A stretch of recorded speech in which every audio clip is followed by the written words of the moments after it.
What's going on, Packer fans? Happy game day. Welcome into an all-new episode of the Pack-A-Day podcast. I'm your host, Andy Herman. You can follow me on Twitter at Andy Herman NFL. Before we get started today, I just want to say a sincere and honest thank you for all of your support all year long. It has meant the absolute world to me. Would not be in this position if it were not for you guys covering the Packers full time.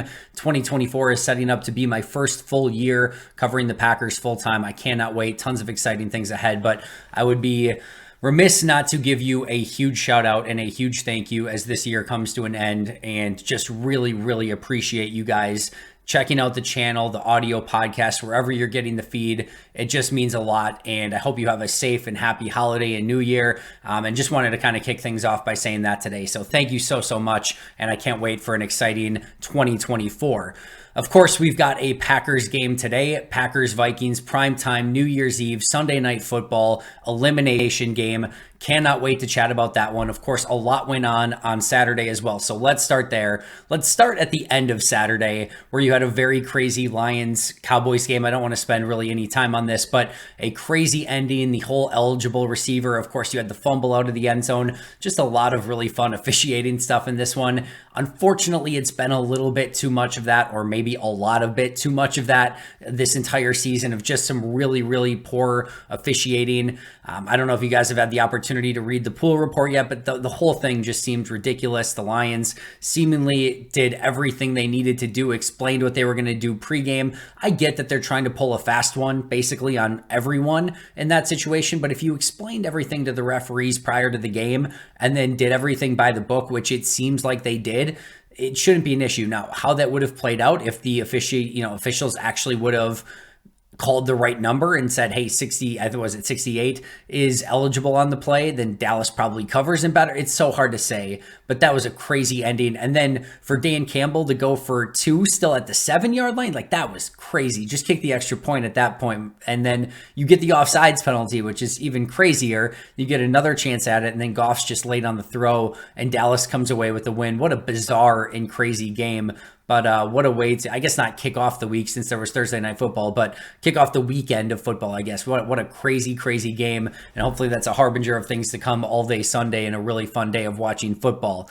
All right, speaking of which, who should you be cheering for on Sunday? Of course, Packers over Vikings is the key one. This is, like I said, an elimination game for all intents and purposes for the Vikings and the Packers. Losing, you're pretty much out, and you might be out depending on what happens the rest of the day. But on its very simplest terms, if you can get a Packers win, a Bears win over the Falcons, and either a Giants or a Steelers win against the Rams and Seahawks respectively, Green Bay would control their own destiny next week. So again, Packers win, Bears win, and one of either the Giants or the Steelers picking up a win, and Green Bay controls their own destiny next week.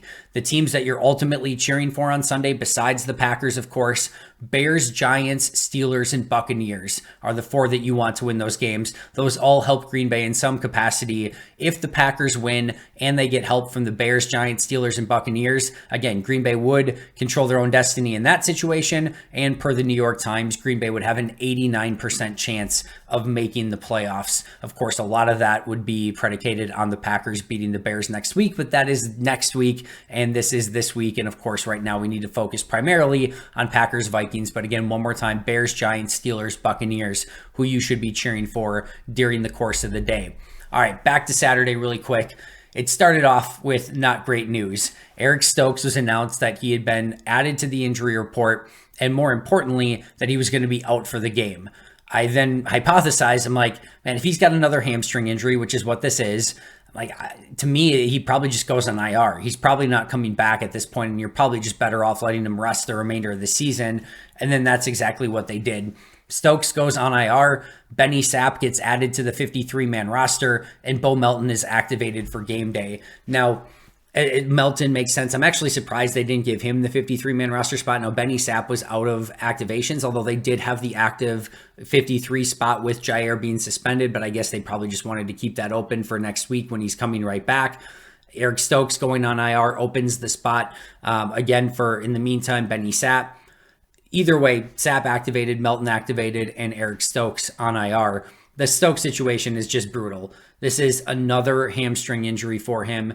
He's barely played over the course of the last 2 seasons. These last 2 weeks weren't great. The first game, a lot of rust, and you could, have a little bit more. In both games, you're willing to give some accident forgiveness based on the fact, he's just coming back from a huge absence of actually playing defense and played a ton in those 2 games.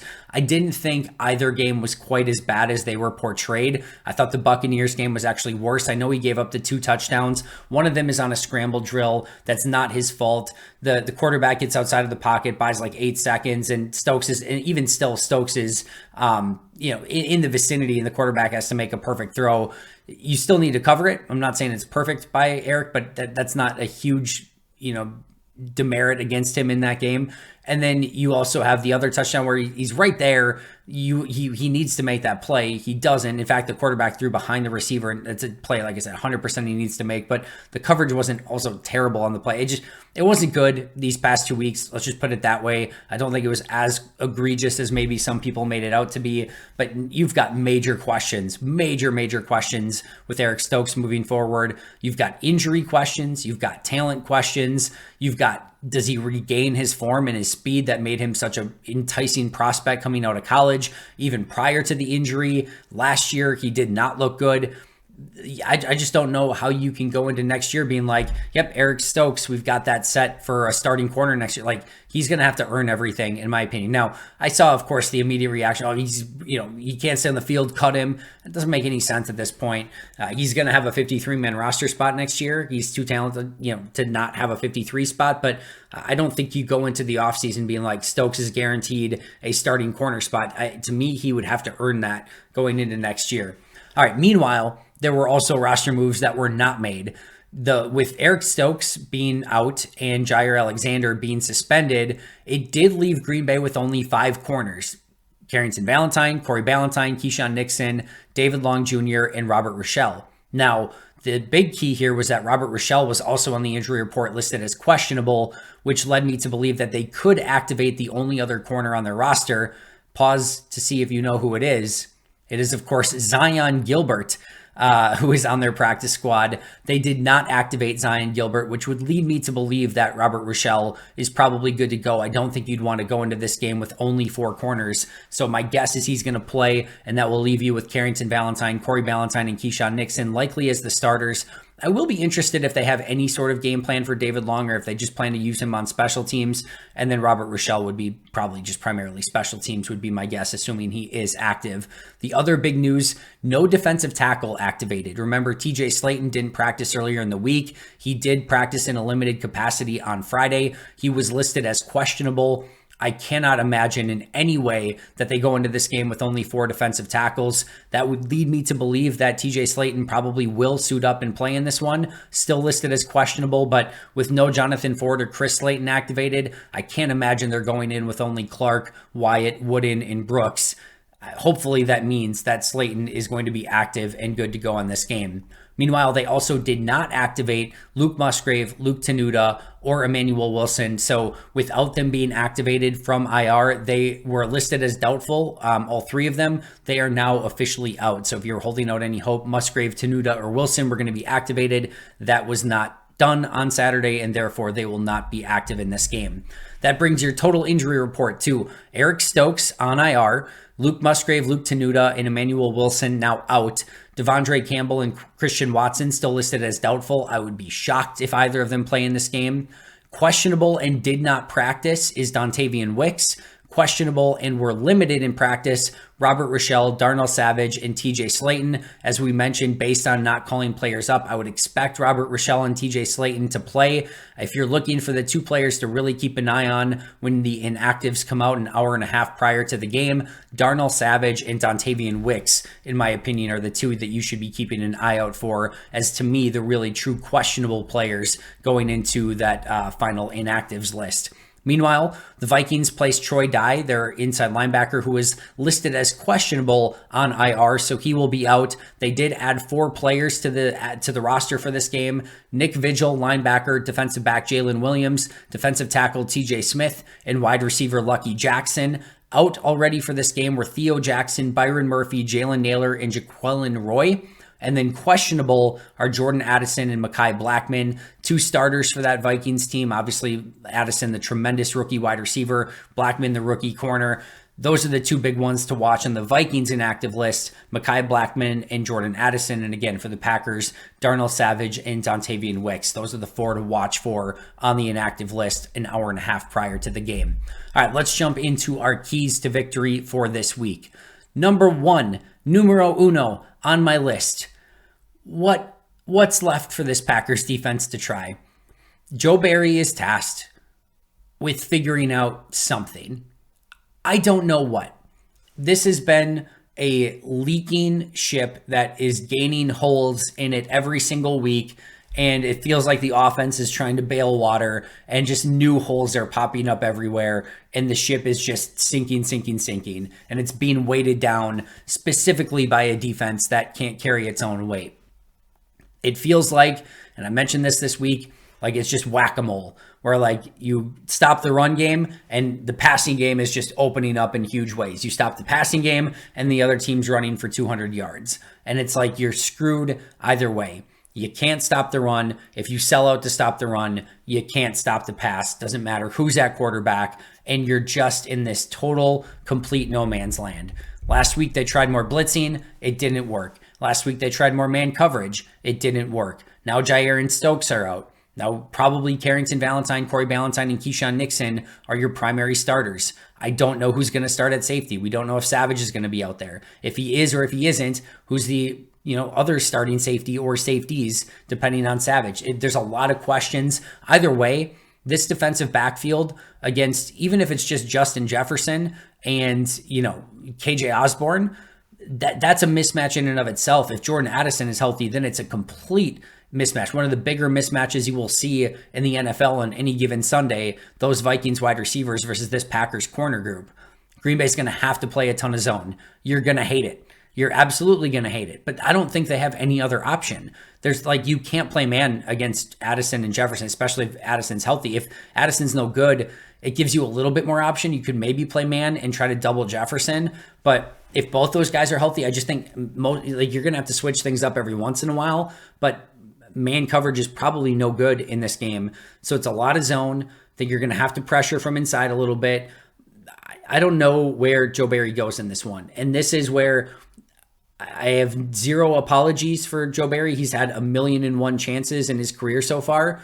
But a part of me is like, I don't know what you do if you're a defensive coordinator in this one. I do know you have to find a way to generate pressure. This is a young rookie quarterback, and you're going to have to show him some looks that he hasn't seen before. I guarantee you O'Connell is going to give him as many easy looks as possible, and Joe Barry cannot compound that by giving him easy reads and allow him to play pitch and catch like the three quarterbacks the last 3 weeks have done against this Packers defense.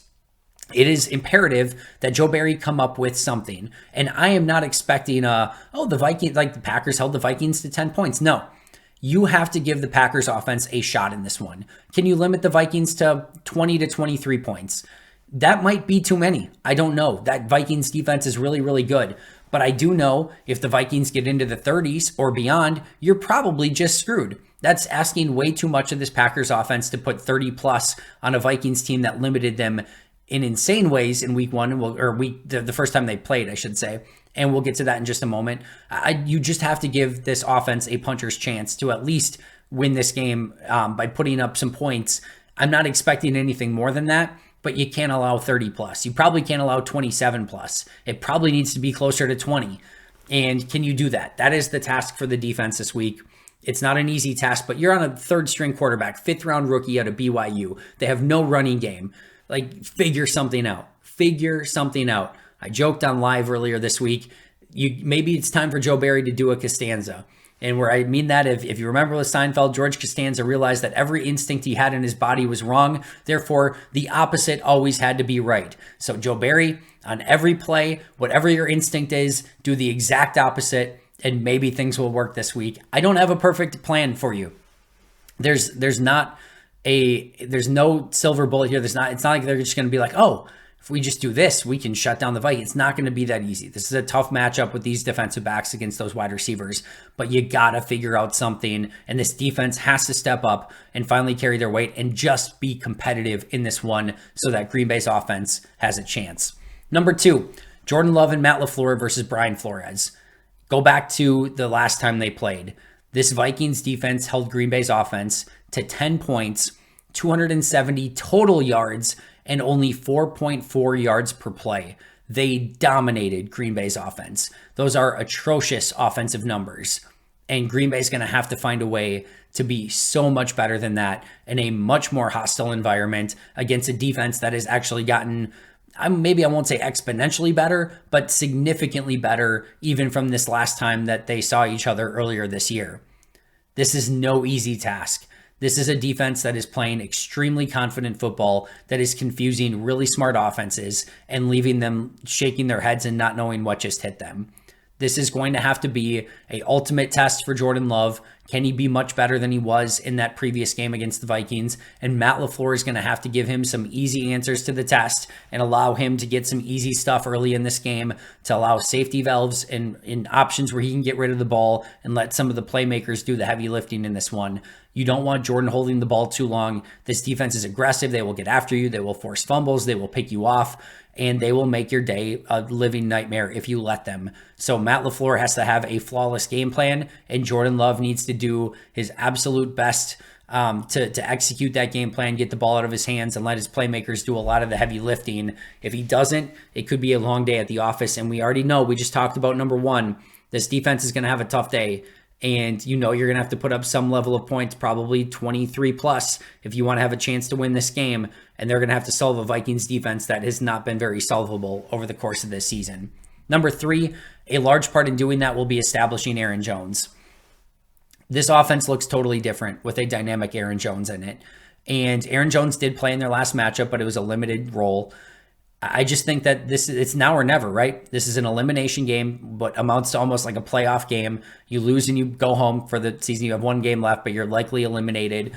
And this is the time. Like there's nothing to save Aaron Jones for if you lose this game. So you use him as much as you need, utilize him as much as you have to, and make sure that you're putting the ball in the hands of your best playmaker for an opportunity to keep your playoff hopes alive and maybe go to the postseason. So to me, that means feed Aaron Jones early and often. I get that there's probably some sort of limit to how many carries he can handle, but like I said, it doesn't matter what happens from here on out if you lose this game. So if you need to overuse him in this game, by all means, overuse him, because there's no tomorrow if this one's done. Aaron Jones, not only do you have to get him the ball, you have to find success. And that's going to be a huge task for this offensive line to give him alleys and running lanes. He doesn't need much. We saw that last week. The offensive line did not run block very well this past week, and Aaron Jones still found a ton of space against Carolina's defense just because he's that dynamic. But if the offensive line can help him out a little bit and give him those creases, then you've got a real opportunity to let him be explosive and make it so that Jordan Love in this passing attack doesn't have to do all the heavy lifting, and Aaron Jones can take on a huge portion of that burden. Number 4, Green Bay's edge rushers against Christian Darrisaw and Brian O'Neill. For my money, Darrisaw and O'Neill might be the best offensive tackle tandem in the NFL, specifically when it comes to pass pro. They're both really, really good, and we know and we've seen, if you don't get pressure on the opposing quarterback, this defense is just dead in the water. They have no answer to it. They don't have playmakers in the secondary. They're not sticky cover guys. They're just going to have wide receivers that are open, period, end of story. So it is so important that these edge rushers get pressure and maintain their passing lanes or pass rush lanes, because you can't have another Tommy DeVito situation where Jaren Hall is scrambling around and buying time, either making plays with his legs or throwing down the field by gaining that extra time, because these corners just aren't going to hold up for all that long. Rashawn Gary, Preston Smith, LVN, and Igbare, they have to find ways to win, and they have to find ways to win quickly against two of the best pass blocking offensive tackles in the league. Good luck. It's not an easy matchup, but you've got to find a way to get the job done. They have not done a great job. I think Preston's been playing well. Rashawn hasn't been playing bad, but he hasn't been that impact playmaker. And Igbari and LVN have been getting some plays here and there, but they need to collectively play their best game of football and really put a ton of pressure on Jaren Hall in this one. And obviously that's not limited to the edge rushers. The interior defenders are in that as well, but those matchups on the outside with O'Neal and Darrisaw are going to be really difficult, but it's that much more important that they win a good share of those to put that pressure on Jaren Hall. Number 5, the exact opposite on the other side. Green Bay's offensive tackles, Rasheed Walker and Zach Tom versus Danielle Hunter. I'm sure they're going to move Hunter around, and they might even stand him up over center and guard. He's their big-time pass rusher. And now I really like Zach Tom and Rasheed Walker in pass pro. They've been good all season long, but that's the one guy you cannot let beat you on that defense from a pass rush standpoint. Hunter's so freaking good. He gets after you all game long. It's not an easy task, but those two have been pretty up to it when it comes to protecting the quarterback in pass protection. This is a big matchup against Hunter. Like I said, Hunter cannot be the one to beat you, and you have to have maybe one of your better pass blocking games this season. They don't have a ton else from a pass rush standpoint. Remember, Marcus Davenport went on IR earlier this season, but you have to have a plan for Danielle Hunter. Chip him, do whatever you need to do, but he can't have that Max Crosby-esque game that Crosby had against the Packers earlier this season. Number 6, communication everywhere, offensively and defensively. Defensively, we know that this has been a major issue. They struggle to communicate, struggle to be on the same page. Guys running free through zones, like they need to be at their best communicating and making sure that everyone's on the same page. And offensively, this Brian Flores defense makes you think. Are they bringing 3? Are they bringing 8? Are they bringing anything in between? Are they coming from the left, the right, the middle? You don't know. And what that forces you to do is it forces you to communicate and think, and everyone needs to be on the same page because the running backs and tight ends need to understand their blocking assignments. The wide receivers need to understand if they are on a hot route or if they're running their normal route. Wide receiver or the tight end and running back need to know if they're staying in to protect or if they're going out on their route. And then the offensive linemen have to protect and make sure they're communicating to make sure if you're sliding the protection one way or the other, that everyone's on the same page there. Jordan Love has to be on the same page with his, it all has to be extremely tight and everyone needs to be on the same page. So the communication on offense and the communication on defense are going to be paramount on this one. Add on top of that, a crowd that gets extremely loud and a defense that will get after you and force those pressures and force you to think, and the communication and just the both pre-snap and post-snap football IQ in this one are going to be super, super important. Number 7, there's no good Justin Jefferson plan, but you better have a plan A, a plan B, a plan C, and a plan D to take that guy away.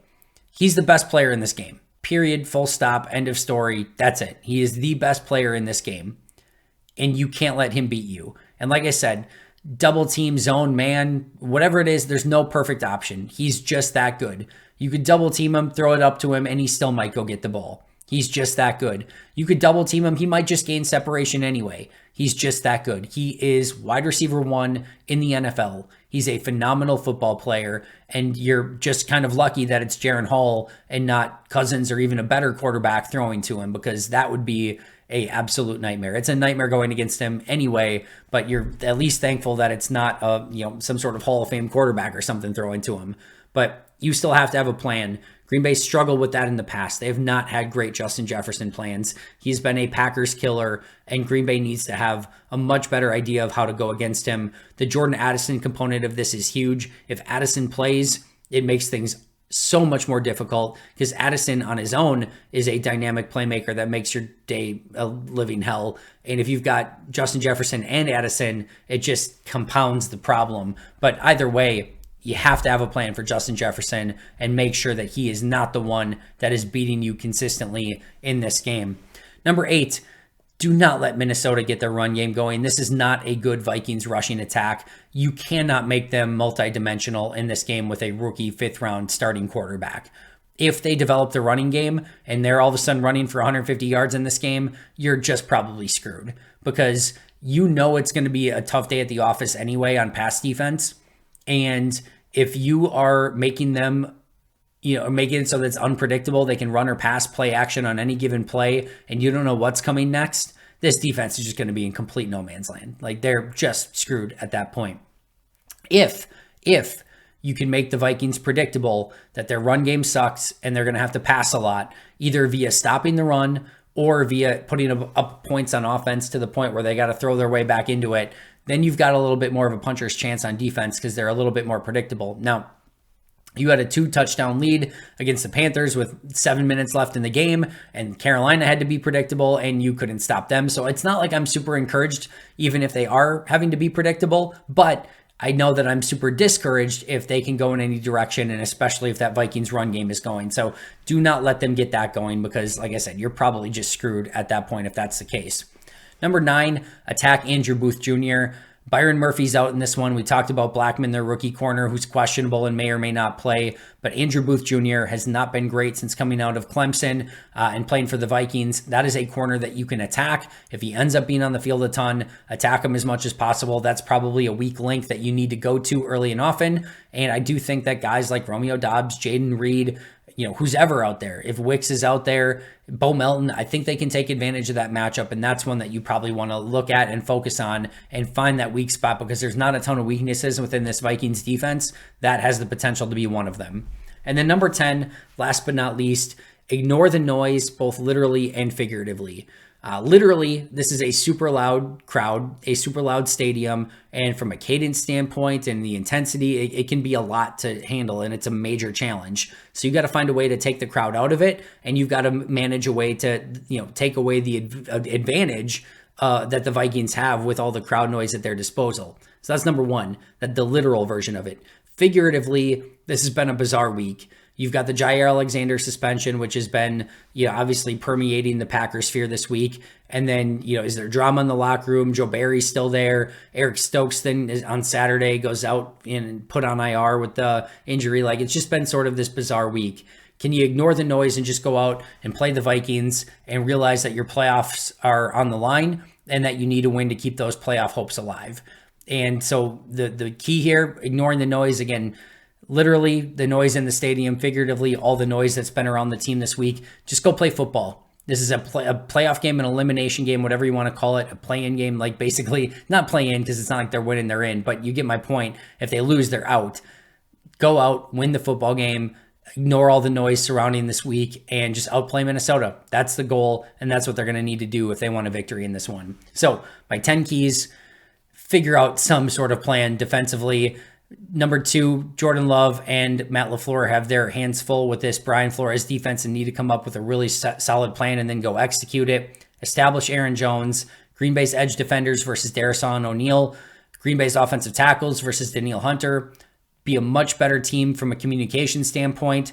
Have a Justin Jefferson plan. Don't let Minnesota get their run game going. Attack Andrew Booth Jr. and ignore the noise, both literally and figuratively. My prediction in this one, I don't love it. I actually think this is a super competitive game. I think it's a 1-point spread. I think Minnesota's a 1-point favorite last I checked. I kind of like that. I think it's right around that. I think this is going to be like a 1 or 2 point game. I'm going Vikings 23, Packers 21. I do really think Green Bay has every opportunity to win this game.